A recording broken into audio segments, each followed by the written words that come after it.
नमस्कार दोस्तों, पिछले 4 सालों में बीएमसी यानी बृहन्मुंबई महानगर पालिका यानी देश की सबसे अमीर महानगर पालिका, देश की फाइनेंशियल सिटी मुंबई को चलाने वाली बीएमसी ने 8,700 करोड़ रुपए खर्च किए ताकि आप मुंबईकरों को जो सबसे ज़्यादा टैक्स भरते हैं उन्हें इस तरह की दिक्कत से बचाया जाए। लेकिन इसके बावजूद सोमवार और अब मंगलवार को भारी बारिश ने मुंबई को एक बार फिर से अपने घुटनों पर ला दिया है। 2 दिन की भारी बारिश में ये जो आप मेरे पीछे देख पा रहे हैं, मुंबई की सड़कों को एक तरीके से वाटर पार्क बना दिया गया है। और यहीं पर बतौर देशभक्त, बतौर एक टैक्स पेयर आपको सोचना चाहिए, अगर आप मुंबई से हैं, कि आपके 8,700 करोड़ रुपए गए तो आखिर गए कहाँ। आज इस वीडियो में हम आपको बताएंगे कि किस तरह से मुंबई पिछले 2 दिनों से मुंबई के लोग परेशान हैं, मुंबई पुलिस कितनी मेहनत कर रही है, लोगों के गाड़ियों से लेकर लोगों के घरों तक पानी चला चुका है, लोगों को हर रोज़ हज़ारों रुपए का नुकसान खुद उठाना पड़ रहा है और कोई भी यहाँ पर जवाबदेही देने के लिए तैयार नहीं है। नमस्कार दोस्तों, मेरा नाम है सोहित मिश्रा और आप सभी का एक नए एपिसोड में बहुत बहुत स्वागत है। अगर आपने अब तक मेरे इस चैनल सोहित मिश्रा ऑफिशियल को सब्सक्राइब नहीं किया है तो ज़रूर कर लें।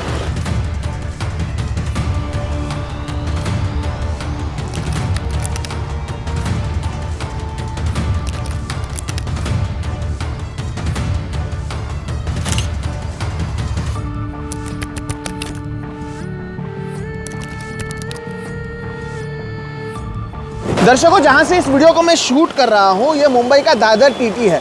यहां पर किसी भी इमारत के किसी भी घर पर आप उंगली कर लीजिए, वो घर की कीमत लगभग कम से कम, बोल रहा हूं मैं, कम से कम 2 से 2.5 करोड़ रुपए की है। और ये मुंबई के दादर टीटी पर आप देख सकते हैं कि भारी बारिश के चलते किस तरह की परिस्थिति यहाँ पर हो चुकी है। आपको यहाँ पर शुरुआत में ही मुझे बताना चाहिए कि पहले 2022 तक बीएमसी में इलेक्शंस होते थे। 2017 में आखिरी चुनाव हुए थे और वो चुनाव उद्धव ठाकरे की शिवसेना ने जीता था। 2022 तक वो सत्ता में थे। 2022 के बाद एक भी चुनाव नहीं हुआ है और तब से पहले एकनाथ शिंदे और अब देवेंद्र फडणवीस जो महाराष्ट्र के मुख्यमंत्री हैं, उनकी देखरेख में मुंबई में कामकाज जारी है। हाल ही में 15 अगस्त को हमने प्रधानमंत्री नरेंद्र मोदी को सुनते हुए सुना कि कैसे देश आगे बढ़ता जा रहा है, कैसे देश में विकास हो रहा है। 100 स्मार्ट सिटीज़ की बात वो पहले करते थे, हालांकि अब वो बात नहीं करते हैं, लेकिन जो पहले से एक स्मार्ट सिटी और देश की सबसे डेवलप्ड सिटी माने जाने वाली मुंबई की अगर आप परिस्थिति देखें तो हर बार भारी बारिश के चलते इस तरह की परिस्थिति दर्शकों हो जाती है। लेकिन यहाँ पर बात ये भी कर जानी चाहिए कि किस तरह से करप्शन हो रहा है। जैसे कि मैंने कहा, 8,700 करोड़ रुपए पिछले 4 सालों के लिए केवल ये स्टॉर्म वाटर ड्रेनेज के लिए खर्च किया गया है। आप कोई भी एक प्रशासन बताइए जो 8,000 करोड़ रुपए खर्च करे और उसके बावजूद अगर मुंबईकरों को इस तरह से हर रोज़ हर बार बारिश में उनकी परिस्थिति हो, तो इसे आप क्या कहेंगे।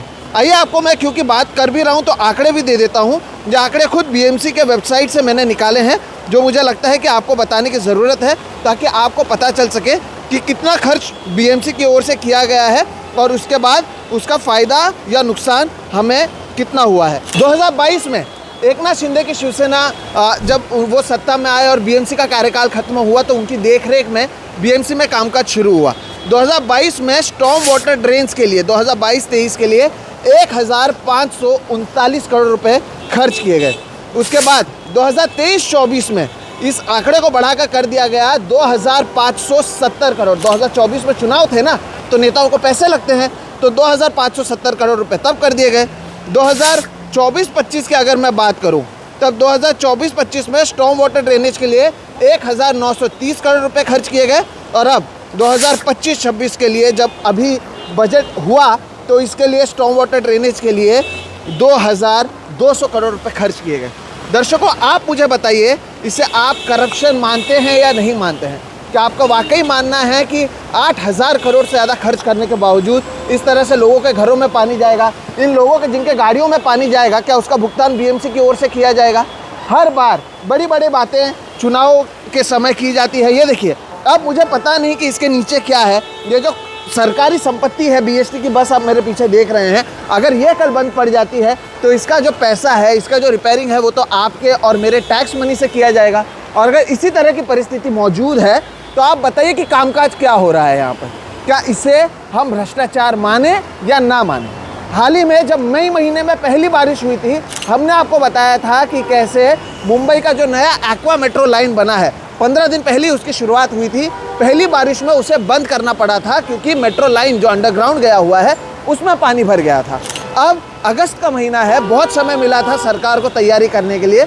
जून जुलाई में इतनी बारिश नहीं थी और पहले से वार्निंग थी, तो अगर उसके बावजूद अगस्त के महीने में इस तरह की परिस्थिति है, और ये केवल एक जगह की बात नहीं कर रहा हूँ, यहाँ पर याद रखिएगा, जब आप प्रॉपर्टी खरीदते हैं तो बड़े बड़े प्रॉपर्टी टैक्स आपसे बीएमसी वसूलती है। आपसे रोड टैक्स, प्रॉपर्टी टैक्स, फलाना ढिमकाना टैक्स वसूला जाता है और फिर प्रधानमंत्री लाल किले से कहते हैं कि दिवाली में हम जीएसटी में आपको बोनस देंगे, एक अलग तरीके की प्रक्रिया करेंगे। ये तमाम चीज़ों की बात नहीं होती है जो हर रोज़ होती है। आप मुझे दुनिया के तमाम देशों का उदाहरण दे दीजिए जहाँ पर इसी तरह की बारिश होती है और इतना ही पैसा खर्च किया जाता है और ये इतने बारिश में जो ठप हो जाती है उनकी भी पूरी व्यवस्था। रेलवे स्टेशन की बात करें, पटरियों पर पानी भरा हुआ है। एक बार फिर से जो अंडरग्राउंड मेट्रो है वहाँ पर कई जगहों पर लीकेजेस की खबरें आ रही है, वहाँ पर पानी भरने की बात की जा रही है। मुंबई की सड़कों की परिस्थिति इसी तरह से है। सोमवार को स्कूलों को छुट्टी दी गई थी, लेकिन जो प्राइवेट ऑफिसेस हैं वो तो शुरू हैं और लोग दूर दराज से आते हैं मुंबई में।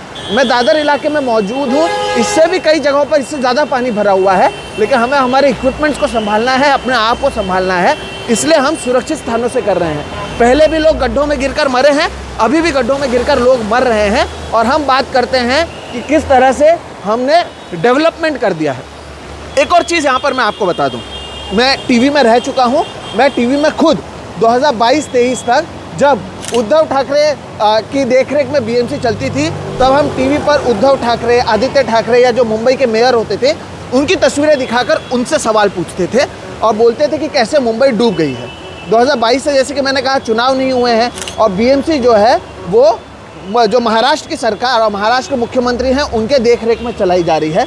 और उसके बावजूद अगर इस तरह से पानी भरती है, आप लालटेन लेकर टीवी में ढूंढना शुरू कीजिए, कहीं पर भी देवेंद्र फडणवीस, एकनाथ शिंदे या फिर मंगल प्रभात लोढ़ा, ये जो मुंबई के पालक मंत्री और महाराष्ट्र के मुख्यमंत्री हैं, कहीं पर भी इनसे सवाल नहीं पूछा जा रहा है। तो आखिर इसका क्या मतलब समझा जाए।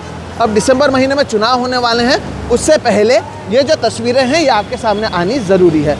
कई लोगों के कई जगहों पर दुकानों में पानी भर चुका है। कई जो गाड़ियाँ हैं छोटे छोटी गलियों में, देखिए मेरे ऊपर से पानी ये डाल रहे हैं। बीएमसी ने एक चीज़ अच्छा किया है कि हमें वाटर पार्क जाने की ज़रूरत नहीं पड़ती है। अगर आपको मन करे कि वाटर पार्क जाना है तो केवल अपनी इमारत के नीचे उतरना है। यहाँ पर तो 2-2, 3-3, 4-4 करोड़ की इमारतों में लोग रहते हैं, उन्हें इमारतों से नीचे उतरना है और बताना है कि परिस्थिति कितनी ख़राब है। इसके बावजूद लोग काम करते हैं। ये ज़ोमैटो, स्विगी जो आप घर पर बैठकर ऑर्डर करते हैं, इन्हें पानी से खतरा मोल लेते हुए आपके पास आना पड़ता है। ऐसे ही पानी में गिरकर लोग गड्ढों में मरते हैं, ऐसे ही शॉक्स लगते हैं। आपको पता नहीं यहाँ पर कहाँ पर नंगी तार मौजूद होगी जहाँ पर हमारा पैर जाएगा और हमें करंट लग सकता है, शॉक लग सकता है, लेकिन इसका जिक्र कहीं नहीं होता है। जिक्र होता है नेहरू का, जिक्र होता है कि कैसे पार्टीशन नेहरू के वजह से हुआ या कांग्रेस के वजह से हुआ। जब किसी भी मुद्दे पर बातचीत की जाए तो जिक्र होता है कि अयोध्या में मंदिर बन चुका है। तो अगर आप मंदिर के लिए वोट दे रहे हैं तो आपको मंदिर ज़रूर मिलेगा, लेकिन आप फिर स्थानीय जो कामकाज है उसके आप एक तरीके से सोचिए कि वो नहीं हो पाएगा, क्योंकि आप उसके लिए वोट नहीं देते हैं और ये उसका एक जीता जागता उदाहरण है। अब आप मुझे बताइए, ये देश के फाइनेंशियल कैपिटल की अगर परिस्थिति ऐसी है, महाराष्ट्र के तमाम जगहों पर बारिश हो रही है, कई जगहों पर जो है क्लाउड बर्स्ट जो कहा जाता है वो भी हुआ है, वहाँ के जो किसान परेशान हैं, क्या आपको लगता है कि ये सरकार उनके लिए काम कर रही है?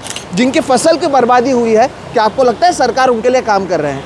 इसके वजह से जो लोग बीमार पड़ेंगे, कई लोगों को कई तरीके की बीमारी होगी, क्या आपको लगता है सरकार उनके लिए काम कर रही है? चुनाव आयोग तो अब कहता है कि जो लोग घर जिनके पास नहीं है उनका घर हम 0 लिखते हैं, उनका नंबर उनके घर के आगे। तो जो 0 वाले घर में रहते हैं, क्या आपको लगता है कि उनके लिए यहाँ पर कामकाज किया जा रहा है?